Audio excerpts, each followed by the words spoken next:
सर्वोदय नमस्कार. Sarvode Namaskar.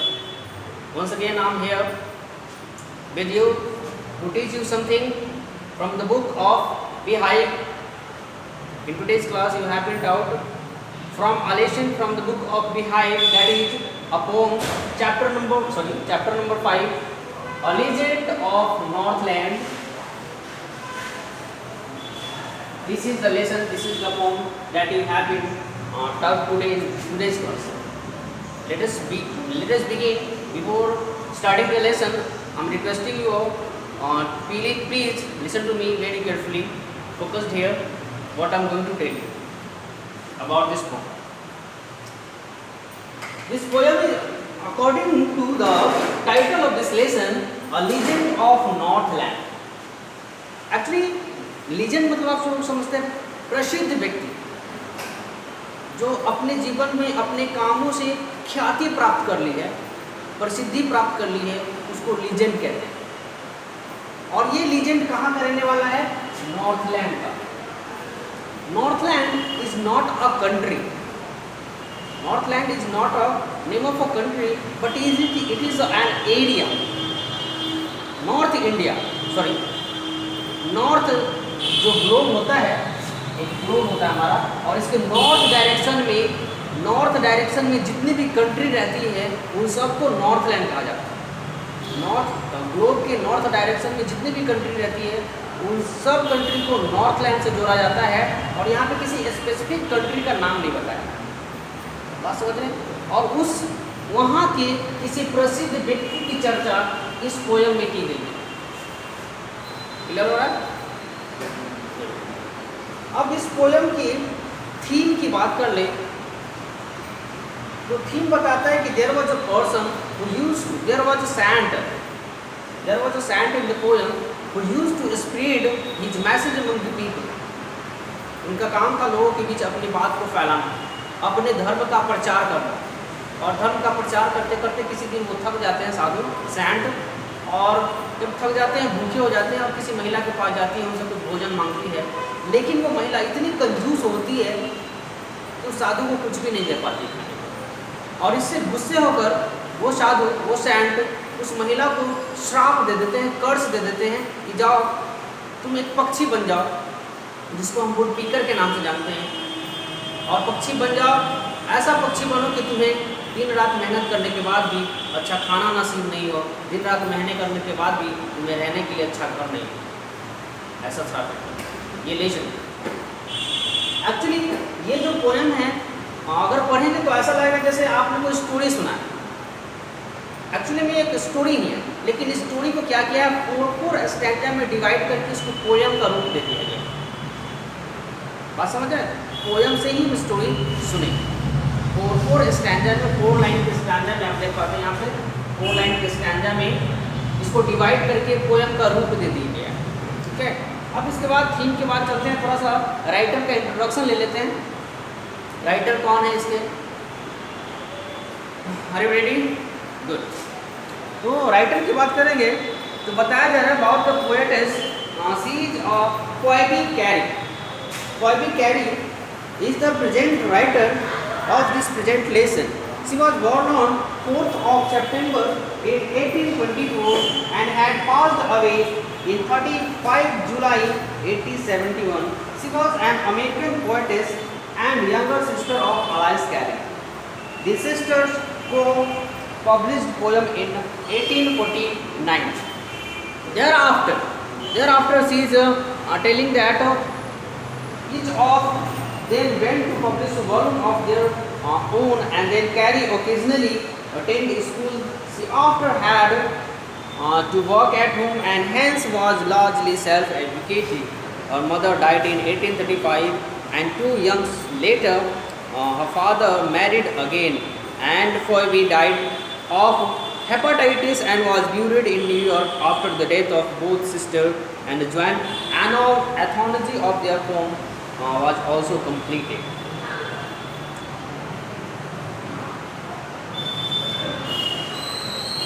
Then after the introduction of the writer, I am telling you the central idea of the poem. Central idea क्या है इस poem का? ये poem किस बात पे केंद्रित है? केंद्रित की बात कर लें तो एक, जैसे मैंने बताया कि एक औरत होती है, वो बहुत स्वार्थी होती है, बहुत सेल्फलेस होती है, बहुत ग्रीडी होती है। और राइटर कहते हैं कि एक इंसान को एक इंसान के जैसा रहना चाहिए। Don't be a greedy, don't be a silly, don't be कंजूस। इसके बाद चलते हैं इस पोएम में line by line. You can see over here on the board,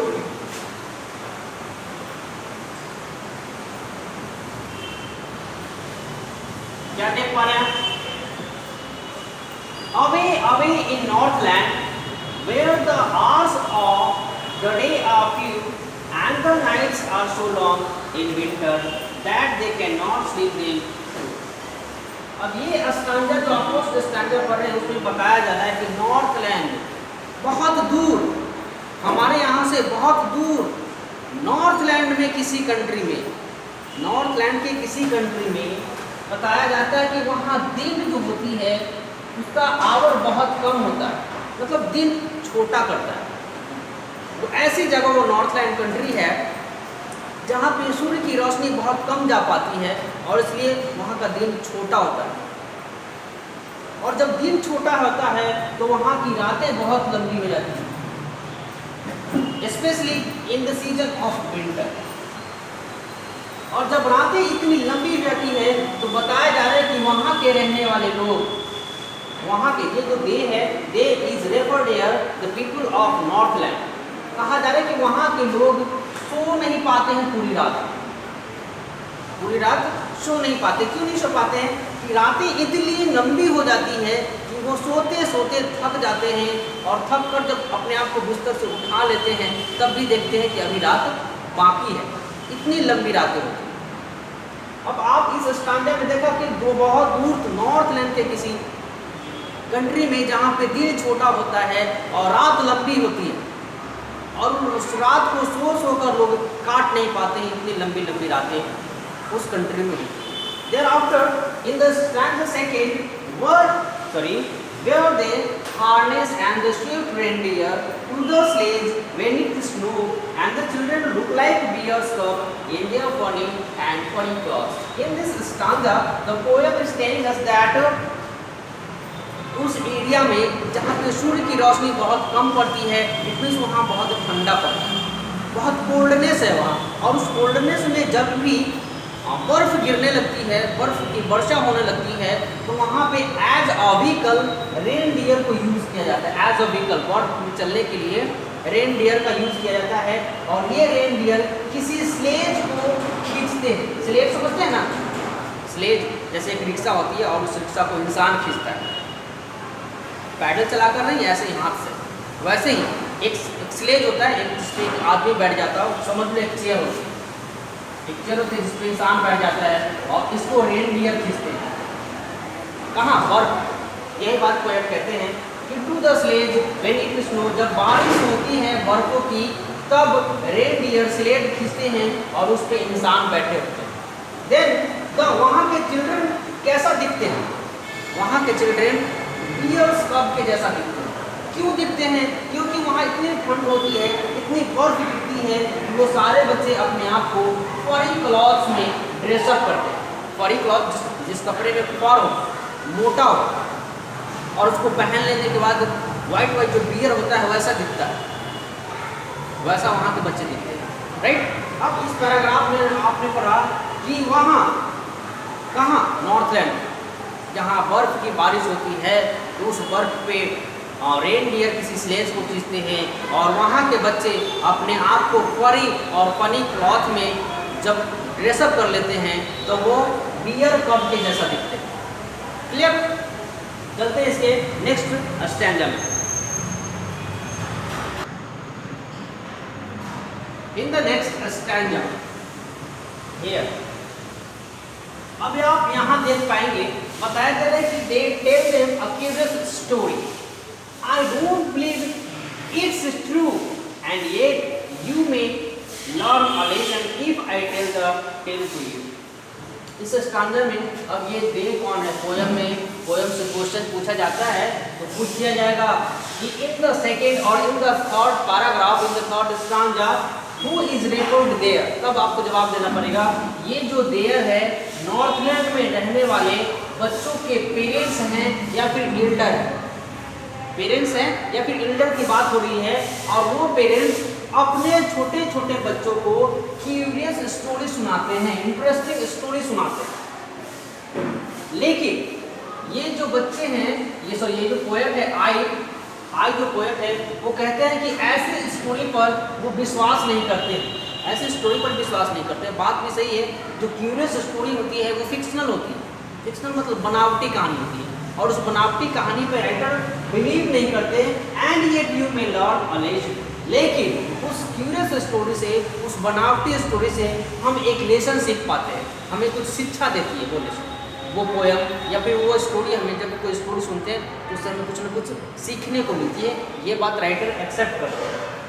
and then if I tell the tale to you, जब आपको मतलब उनके बच्चों को जब कोई स्टोरी सुनाया जाता है वो उस स्टोरी से कुछ सीखते हैं। बस यही एक फ़ायदा है फिक्शनल स्टोरी से, बनावटी स्टोरी से, right.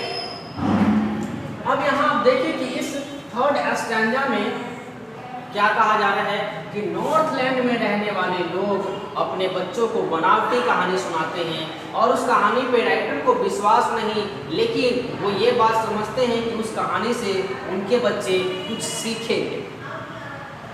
Here in the fourth stanza, once when the good Saint Peter lived in the world below and walked about it, preaching just as he did.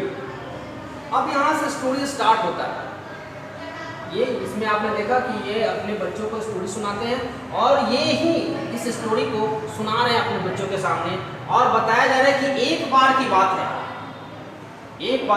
है कि एक बहुत ही अच्छे पीटर नाम के सैंट हुआ करते थे, एक बहुत ही अच्छे पीटर नाम के सैंट हुआ करते थे, जो उस दुनिया में रहते थे, नॉर्थलैंड की दुनिया में रहते थे। और वो क्या करते थे, एक जगह से दूसरी जगह, दूसरी जगह से तीसरी जगह, तीसरी से चौथी और चौथी से पांचवी, हर एक जगह को वो मूव करते रहते थे। क्यों करते थे? वो प्रीच करते थे। प्रीच मतलब बोले तो प्रचार करना, अपना लेक्चर दूसरों को सुनाना। अब ये साधु हैं और साधु का काम ही है उपदेश देना, लेक्चर देना, और लेक्चर देते हैं उसमें क्या करते हैं, just as he did you know. अब जैसा वो करते हैं वैसा आप जानते हैं, जैसा साधु करते हैं वैसा आप जानते हैं। अब ये प्रीचिंग में क्या करेंगे, he belongs to come of Christianity. ये जो साधु है पिंटर साहब, वो क्रिश्चियन से बिलोंग करते हैं, और इसलिए जीसस क्राइस्ट का तारीफ करते हैं, उनकी प्रशंसा करते हैं, लोगों को उनके धर्म के बारे में बताते हैं। समझ रहे हैं? In the here he came to the door of a cottage, and in traveling round the earth where a little woman was baking cakes and baking them on the hearth. अब इस पैराग्राफ में आप पढ़ेंगे कि ये जो ही है वो सेंट पीटर साहब है। ये सेंट पीटर साहब के लिए रेफर किया गया है, और बताता है इस स्टैंजा में कि सेंट पीटर साहब एक दरवाजे से दूसरे दरवाजे, दूसरे से तीसरे, डोर टू डोर, झोपड़ी से झोपड़ी, घर से घर, एक दूसरे के पास वो ट्रेवल करके पहुंचते थे। पूरी दुनिया में वो ट्रेवल करके पहुंचते थे, और लोगों को अपनी बात बताते थे, अपने धर्म की प्रचार करते थे। और ये काम करते करते एक बार वो बहुत थक गए, दिन भर उन्होंने कुछ नहीं खाया, वो बहुत भूखे महसूस करने लगे, और जब उनको भूख लगने लगी तब वो एक छोटे से घर के पास पहुँचे। कहाँ पहुँचे? ही केम टू अ कॉटेज। एक छोटे से घर के पास पहुंचे, और वहां उन्होंने देखा उस छोटे से कॉटेज में एक महिला केक बना रही है। क्या बना रही है? केक बना रही है। कहाँ बना रही है? हार्थ पर। हार्थ बोले तो एक चूल्हा होता है, लकड़ी वाला चूल्हा, आप समझ रहे हैं? लकड़ी वाले चूल्हे, लकड़ी नीचे से डालते हैं, ऊपर से भाप आती है, और उसके ऊपर वो महिला अपना केक सेक रही है, केक प्रिपेयर कर रही है। अब इस घटना को देखने के बाद ये सैंड साहब क्या करते हैं? सैंड साहब क्या करते हैं, इसके नीचे पैराग्राफ में देखते हैं।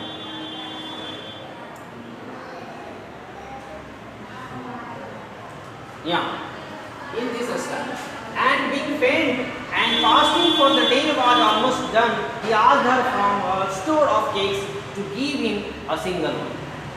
अब उस महिला के पास, जो छोटी कद की महिला थी, जो अपने घर में अपने हाथ पर केक को सेक रही थी, केक को रेडी कर रही थी, उस महिला से कहती है कि मैं पूरा दिन प्रीचिंग करके, लोगों को उपदेश करके भूखा महसूस कर रहा हूँ।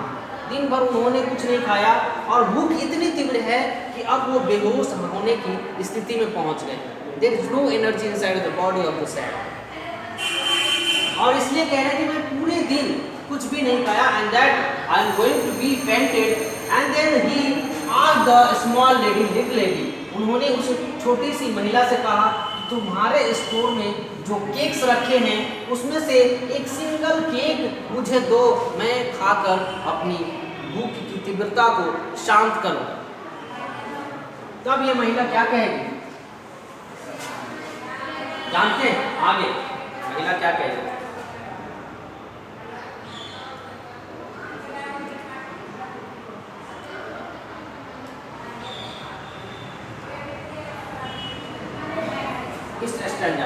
So she made a very little cake, but as its baking lay, she looked at it and thought it seemed too large to give away. अब वो छोटी सी महिला जो उस कॉटेज में केक सेक रही थी, सेंट पीटर की आवाज़ को सुनकर उसने कहा कि मेरे पास जो केक रखा हुआ है वो साइज में बहुत बड़े बड़े हैं और वो केक मैं किसी को नहीं दे सकती। इसलिए सैंड को देने के लिए उसने नया केक बनाना शुरू किया, और वो भी बहुत छोटा सा। उस महिला ने बहुत छोटा सा केक बनाया, और जब उस केक को बेक किया गया, जब उसको सेका गया हाथ पे, तो वो बेक होने के बाद थोड़ा सा बड़ा दिखने लगा। और जब वो केक बड़ा दिखने लगा तो वो महिला उस केक को देखती है और सोचती है कि ऐसा लगता है कि ये जो केक है बहुत बड़ा हो गया है किसी को देने के लिए। जो उस महिला ने केक बनाया उस केक को बड़ा समझती है किसी को देने के लिए, समझ रहे हैं? मतलब वो साधु को वो केक नहीं दे सकती। तब वो क्या करती है? Therefore she needed another and still a smaller one, and but it looked when she turned it over a large as the first had been. अब ये महिला क्या करती है? दूसरा केक बनाती है कि मैं वो बड़ा वाला केक उसको नहीं दे सकती, मैं उसके लिए छोटा केक बनाऊंगा। और छोटे केक के लिए वो क्या करती है? फ्लोर को नीड करती है। फ्लोर नीड करने मतलब आटा होता है हमारे आपके घर में, और उसको रोटी बनाने के लिए जब उसको गूंथती हैं हमारी माँ बहनें, आप समझ रहे हैं ना, गूंथना कहते हैं, गूंथती है, उस आटे को गूंथना ही ये नीडेड कहलाता है। और इतना छोटा सा वो गूंथती है, लोई बनाती है। लोई समझते हैं ना, रोटी बनाने के लिए जो लोई बनाते हैं, वो छोटा सा लोई बनाते हैं, स्मॉलर लोई। और उसको फिर से जब बेल कर रोल करके जब केक बनाया जाता है और उसको हाथ पर सेकने के लिए डाला जाता है, तो वो सेकने के बाद फिर से पहला जितना बड़ा दिखता है, जो पहला केक औरत ने बनाई थी उसी के जितना दूसरा केक भी दिखने लगा। समझ रहे हैं? तब महिला क्या कहती है? तब ये महिला कहती है then she took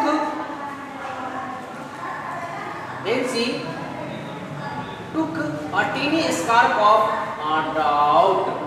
ये महिला इस पैराग्राफ में बताया जा रहा है कि सेकेंड केक को बनाने के बाद भी उस औरत ने उस साधु को केक नहीं दिया। वो फिर सोचने लगी कि ये तो बड़ा है और बड़ा केक मैं दूसरे को नहीं दे सकती।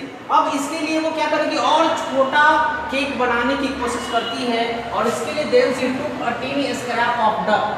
उसके बाद वो तीसरा केक बनाने की तैयारी कर रही है, और तीसरे केक में और भी छोटा लोई लेती है, और भी छोटा लोई। पहले वाले में जो लोई दिया था उससे छोटा दूसरे वाले मिली, और दूसरे वाले से भी छोटा लोई वो तीसरी वाली केक बनाने के लिए लेगी। और फिर कहती है कि उसको रोल्ड करेगी, rolled it flat. Rolled it flat मतलब जैसे हमारे घर में माँ बहनें रोटी को बेलन से बेलती है, रोटी को बेलन से बेल के उसको लंबा चौड़ा करती है, गोल करती है। वैसे ही ये महिला उस आटे के लोई को गोल कर रही है, रोल कर रही है, and then it baked thin as a wafer. इतना थीन रोल कर दिया जैसे उसे वेपर से कंपैरिजन किया जाता है। वेपर की बात करें तो vapour is the material that you can see in a chocolate. मंच खाते हैं, मंच स्नैकर्स, और मंच खाने के बाद मंच जब खाते हैं तो उसमें जो परत दिखता है आपको, पतली पतली परत दिखता है, उस पतली वाली परत को वेफर कहते हैं। या फिर चॉकलेट खाते हैं, सॉरी आइसक्रीम खाते हैं, बड़ा वाला आइसक्रीम, कोन वाला आइसक्रीम, और उस कोन वाले आइसक्रीम का जो ऊपर वाला परत होता है उसको वेफर कहते हैं। अब बताइए वो महिला जो कंजूस महिला थी वो उतनी पतली आटे के लोई को बेल बेल कर बना देती और उसी को सेकती है, but she couldn't part with that. उतना पतला केक बनाने के बाद भी वो महिला उस साधु को केक का कोई भी पीस नहीं देती। कहती है क्या कि ये पार्ट भी मैं किसी के साथ शेयर नहीं कर सकती। ये महिला इतनी कंजूस है कि उतना छोटा सा पतला सा वेफर सा केक भी उस सैंड को नहीं देती है। इससे क्या पता चलता है कि ये जो छोटी सी महिला है वो बहुत बहुत कंजूस है, अपना सामान किसी को भी शेयर करना नहीं चाहती है। जबकि सामने वाला साधु बहुत भूखा है, इतना भूखा है कि वो थोड़ी देर में बेहोश हो जाएगा, लेकिन उस महिला पे इस बात का कोई भी असर नहीं पड़ता है। वो अपने ग्रेटनेस के बारे में सोचती है, अपनी कंजूसी को दिखाती है। क्लियर।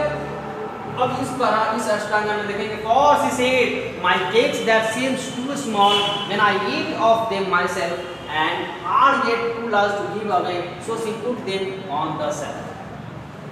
अब इस पैराग्राफ में, इस स्टांजा में वो छोटी सी महिला कहती है, क्या कहती है कि ये जो केक उसने बनाए हैं, पहले केक, दूसरे केक और तीसरे केक, वो जो बनाए हैं वो देखने में बहुत छोटा है, वो देखने में बहुत छोटा है। कब कब कहती है कि जब उस केक को ये महिला खुद खाएगी तो उसके लिए वो केक बहुत छोटा है।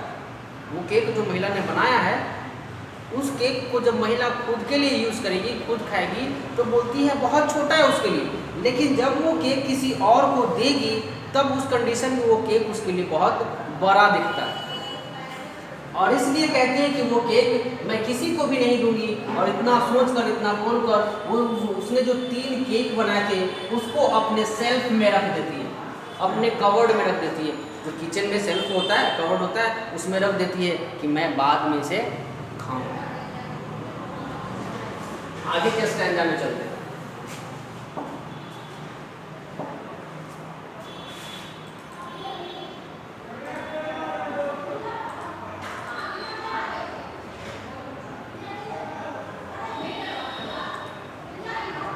Here, then good Saint Peter grew angry, for he was hungry and faint, and surely such a woman was enough to prevent a saint. इस पैराग्राफ में अब गुड पीटर सैंड को डिस्क्राइब किया जा रहा है। बताते हैं राइटर साहब, पोएटिस बताते हैं कि जब उस महिला ने उस सैंड को कोई भी केक नहीं दिया, इस कारण ये सैंड बहुत गुस्से हो गए, बहुत क्रोधित हो गए, क्योंकि वो बहुत भूखे थे और बेहोश होने वाले थे। अब वैसी महिला जो बहुत ग्रीडी थी, बहुत कंजूस थी, वैसे महिला की एक्टिविटी को देखकर सैंड का गुस्सा प्रोवोक हो गया। मतलब कोई ऐसा काम करते हैं जिस काम को कर कर हमारा सामने वाला गुस्सा हो जाता है, और वही काम वो महिला करती है, और उस महिला की एक्टिविटी को देखकर ये सैंड गुस्सा होने के लिए बाधित हो जाते हैं। And then he said, you are far too selfish to dwell in a human form, to have both food and shelter and fire to keep you warm. इस पैराग्राफ में सैंड कहते हैं, ये जो ही है वो सैंड है, वो कहते हैं कि तुम बहुत सेल्फिश हो। उस औरत से सैंड कहते हैं कि तुम बहुत सेल्फिश हो, तुम्हें इंसानी जीवन तुम्हें सूट नहीं करता है, तुम इसके अधिकारी नहीं हो, तुम इसके क्या बोलते हैं डिजर्व नहीं करती। तुम्हारा जो एक्टिविटी है उस एक्टिविटी को देखकर ऐसा लगता है कि तुम ह्यूमन लाइफ को डिजर्व नहीं करती है, तुम्हें इंसान नहीं होना चाहिए था। जबकि तुम्हारे पास खाना भी है और रहने का मकान भी है, तुम्हारे पास खाने के लिए भोजन भी है और रहने के मकान भी है, और इवन इस ठंड भरे मौसम में तुम्हें गर्व करने के लिए फायर भी है। तुम्हारे पास सब कुछ है जो तुम्हारे जीवन को कंफर्टेबल बनाता है, लेकिन तुम फिर भी इतनी कंजूस हो कि तुम्हें इंसान का जीवन डिजायर नहीं करती, तुम्हें इंसान नहीं होना चाहिए था। अब ये बात कहते ये सैंड साहब आगे क्या कहते हैं,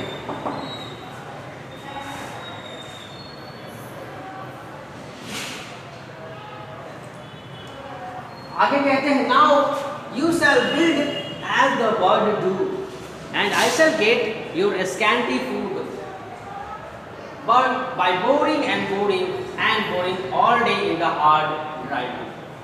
अब ये सैंड पीटर इतने क्रोधित हो जाते हैं, इतने गुस्से हो जाते हैं कि उस महिला को श्राप देते हैं, कर्स देते हैं, और कर्स में कहते हैं क्या, जाओ अब तुम अपने आप को एक पक्षी बना लोगी, तुम्हारे एक्टिविटी के अनुसार जो मैंने श्राप दिया है उस श्राप के बाद तुम एक इंसान नहीं रह जाओगी, तुम एक पक्षी बन जाओगी, और जब तुम एक पक्षी बन जाओगी तो तुम्हें बहुत स्कैंटी फूड मिलेगा, मतलब बहुत लिटिल फूड मिलेगा, बहुत मेहनत करने के बाद तुम्हें थोड़ा बहुत भोजन प्राप्त होगा, और उसके बाद तुम दिन भर क्या करोगी, बोरिंग बोरिंग बोरिंग बोरिंग मतलब बोले तो डिग करना, डिग करना, समझ ना, किसी वस्तु में ऐसे ऐसे ऐसे ऐसे करके होल करना, दिस इज डिगिंग, और इसी को राइटर ने बोरिंग कहा है, डिग करने को क्या क्या है, बोरिंग कहा है। कह रहे हैं कि जब तुम पक्षी बन जाओगे तो तुम्हारे पास अच्छा भोजन नहीं होगा, अच्छे से प्राप्त नहीं होगा,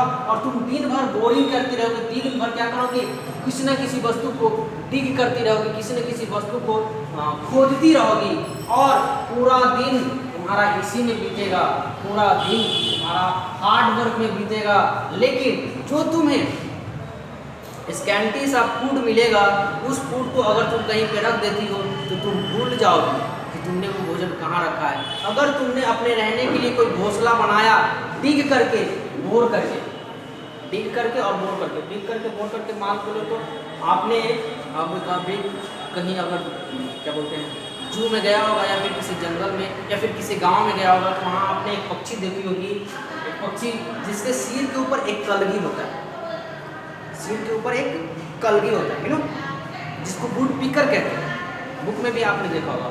उस वुड पीकर की बात बताते हैं। अब ये महिला जो है एक वुड पीकर बन जाएगी और ये क्या करेगी, दिन भर फूड खोजेगी लेकिन फूड उसे नहीं मिलेगा, अगर थोड़ा बहुत मिल भी गया तो वो कहीं रख देगी तो वो भूल जाएगी।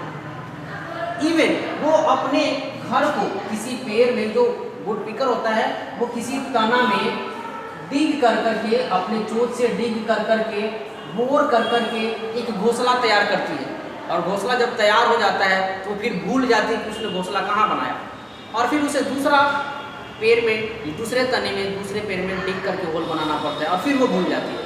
यही बात राइट, यही बात ये सैंड उस महिला को श्रापित करते हैं। अब इसमें कहते हैं कि देन अब she went through the chimney, never speaks a word, never speaking a word, and out of the top flew the woodpecker, for she was changed to a bird. अब इस पैराग्राफ में कह रहा है कि सेंट पीटर्स जब उस महिला को श्राप दे देते हैं तो वो महिला पक्षी बन जाती है, वुडपीकर बन जाती है। क्या बनती है? वुडपीकर। और वुडपीकर बन के उस घर के चिमनी के सहारे वो बाहर निकल जाती है आकाश में। चिमनी समझते हैं ना, एक ठंडा प्रदेश में मकान होता है और मकान में जब ठंडा मौसम होता है तो अपने आप को गर्म करने के लिए लोग हाथ का यूज़ करते हैं, लकड़ी जलाते हैं और उस लकड़ी से निकलने वाले गर्मी से अपने आप को सेकते हैं और उसका धुआं निकलता है एक चिमनी से। आपको मैं बताता हूँ कि ऐसा मकान हो, ऐसा मकान हो और यहाँ पे एक चिमनी बना होता है, यहाँ आग लग रही हो और ये आग का धुआं इस चिमनी से होकर बाहर निकलता है, राइट। और ये जब महिला पक्षी बन जाती है तो इसी चिमनी से होकर वो बाहर निकलती है और जब बाहर निकलती है तो वो वुडपीकर बन जाती है। She was changed to a bird। अब वो महिला पूरी तरह से क्या बन चुकी है? एक पक्षी बन चुकी है by the curse of the Saint Peter। अब आगे बताया जा रहा है, She had a scarlet cap on her head। She had a scarlet cap on her head।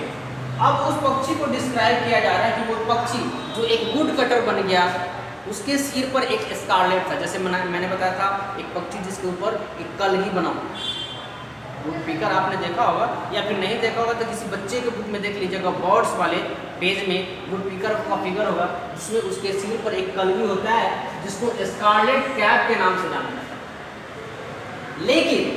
लेकिन ये बताया जा रहा है कि वो महिला जिस समय उसको श्रापित किया गया, वो महिला अपने हेड में ये कैप पहन रखी थी। क्या पहन रखी थी? कैप पहन रखी थी। और यही कैप जब वो पक्षी बनती है तब उसके सिर में एज अ कलगी बनकर निकलता है। क्लियर है? चलो, very good. And that was left the same. कह रहे हैं कि लेफ्ट द सेम, जो कैप उस महिला ने पहन रहा था after becoming the bird, it was at the head of the bird to at the form of कलगी। Getting? But all the rest of her body were burned black as coal in the plain. लेकिन उसके बाद की जो उसकी body है, head को छोड़ दे, उस पक्षी की हेड को छोड़ दे, नीचे वाले पार्ट की बात करें तो राइटर बताते हैं उनका रेस्ट ऑफ बॉडी जला हुआ दिखा, ब्लैक दिखा, as a coal in the flame. क्योंकि इसके नीचे जो उसने कपड़ा पहन रखा था वो काले रंग का कपड़ा पहन रखा था, और इसीलिए इसके हेड के नीचे का जो बॉडी था वो ब्लैक निकल गया, वो ब्लैक हो गया। बात तो क्लियर? इसके आगे, and every country school boy has seen her in a wood and where she lives in a tree till this very day and boring for food. अब इस पैराग्राफ में बताया जा रहा है कि आज भी कंट्री के स्कूल बॉय, कंट्री मतलब किसी गांव में रहने वाले स्कूल के जो बच्चे होते हैं, स्कूल जाने वाले एज के जो बच्चे होते हैं, वो हमेशा आज भी जंगलों में उस पक्षी को देखते हैं। किस पक्षी को? वुड पीकर को। और उस पक्षी को देखने के बाद वो सोचते हैं where she lives in the tree, वो पक्षी अब ट्री में कहाँ रहता है। जैसा उसने कहानी सुना था कि एक वो महिला थी और श्रापित होने के बाद वो पक्षी बन गई, है ना, और वो पक्षी बन गई तो वो कहाँ रहती है? पेड़ों में। वो आज तक किसी को नहीं पता, क्योंकि वो भूल जाती है अपना घोंसला बनाने के बाद, वो भूल जाती है उसने घोंसला कहाँ बनाया, और फिर दूसरा घोंसला बनाती है और ऐसे ही उसका जीवन करते रहता है। And it is saying boring for food. भोजन की तलाश में वो इधर उधर भटकता रहता है, लेकिन उसको स्कैंटी ऑफ फूड मिलता है। बात समझ रहे हैं? आगे के पैराग्राफ में, आगे के स्टैंजा में चलो।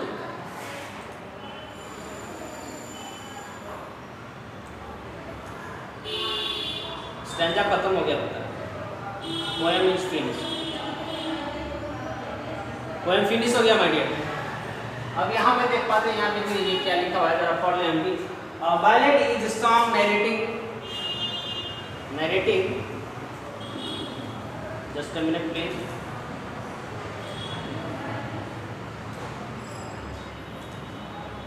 A ballad is a song narrating a story in a short stanza. Ballad of folk creature or popular culture and are passed on the orally from the generation to the next. A legend of Northland is a ballad. अब ये जो बता रहा है कि ballad क्या होता है, बैलेड की बात बता रहे हैं कि बैलेड एक छोटे छोटे फिक्शनल स्टोरियों का एक ग्रुप होता है। छोटे छोटे फिक्शनल स्टोरी का एक ग्रुप होता है जिसे छोटे छोटे स्टैंडा में बनाकर उसे एक पोएम का रूप दे दिया जाता है, सॉरी एक पोएम का रूप दिया जाता है। एक्चुअली में एक स्टोरी होता है जिसे छोटे छोटे स्टैंडा में बनाकर उसे पोएम का रूप दे दिया जाता है, और उस स्टोरी को नॉर्थलैंड में as a folk culture, as a popular culture अपने बच्चों को सुनाया जाता है, हर एक आने वाले जेनरेशन को सुनाया जाता है।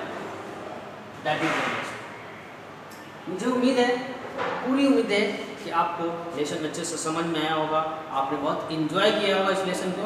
एक लेसन भी आपको मिला होगा कि being a human being we should not be a cruel, we should not be miser, and even we should not be a greedy person. Always help the needy one that is surround us. जो हमारे आसपास ऐसे needy व्यक्ति हैं जो ज़रूरत में हैं, उनकी मदद ज़रूर करना चाहिए अगर हम उनकी मदद करने में सक्षम हैं तो। आप समझ गए? मिलेंगे अगले क्लास में, अगले वीडियो में। Good bye.